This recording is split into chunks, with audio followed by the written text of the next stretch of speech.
Assalamu alaikum everyone. Today's lesson is going to be about classification of business. So we're going to be looking at how different businesses lie in different sectors of production, and then we'll look at the relative importance of each sector in different countries.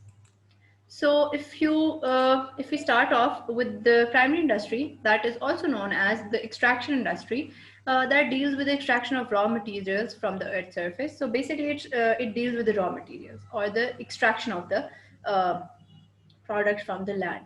So it caters to farming, fishing, mining, forestry, coal mining. That is also part of mining, and then farming. So these are the things that come under the category of primary sector.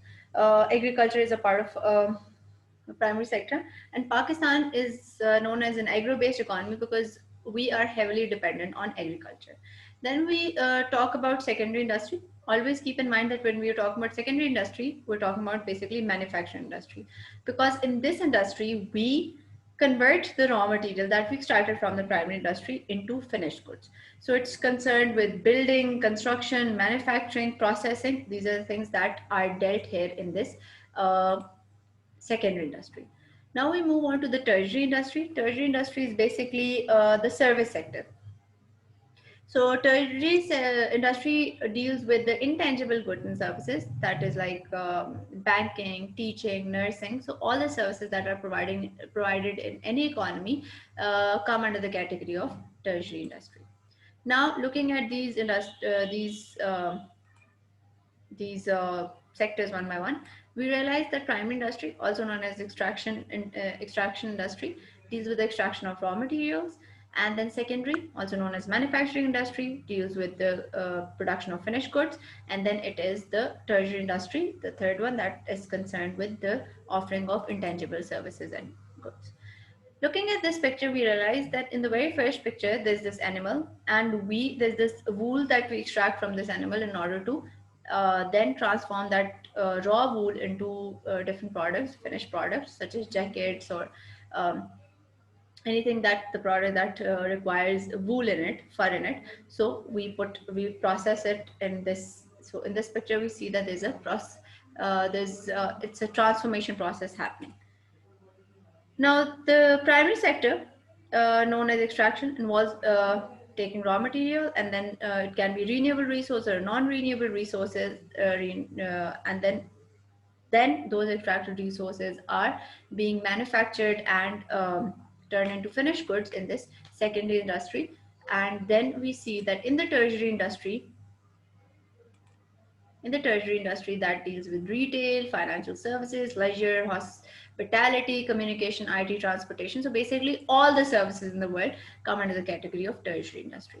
Now, after having studied these sectors thoroughly, I'll try to explain how each sector has an importance in economies.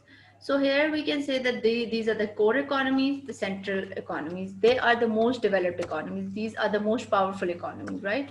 Then we have semi-periphery economies. They are relatively developed or developing, and they have a heavy reliance on the manufacturing sector. So we can call them as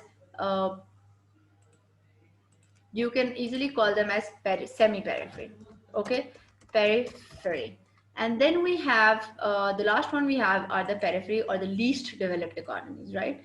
Least developed economies, you can also call them as poor economies, right? Because their heavy dependence is on agriculture. But why am I calling them as poor economies? Because they do not have advanced technology, and their raw material products at very cheaper rates flow to the semi-periphery and then to the core economies. So these are the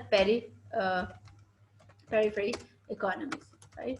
So now what we realize here is that these core economies are heavily dependent on the service sector, and they provide services such as IT services, and they control the media, they control the social media, and then their heavy reliance is on the service sector. Whereas and they have a very centralized sort of a system, they have a very powerful sort of system, and their technology is very self-paced, very fast-paced, and all the raw material and the finished goods flow from these semi-periphery and periphery economies to these core economies. Now, there's a heavy exploitation done by these core economies because of their power and because of their influence on the poor nations. Then the semi-periphery economies are relatively developing economies or developed economies such as China, right? So they depend heavily on the manufactured goods. So they have a lot of factories, mills, and then all the raw material that flows from the periphery economies gets finished here in these economies. Whereas the poor economies that are periphery economies, have the heavy reliance uh, on the primary sector. Okay, so this is going to be the primary sector. That's how it carries the importance in each of the economies. If you have any ambiguity or question, you can ask me on the Google stream. Thank you.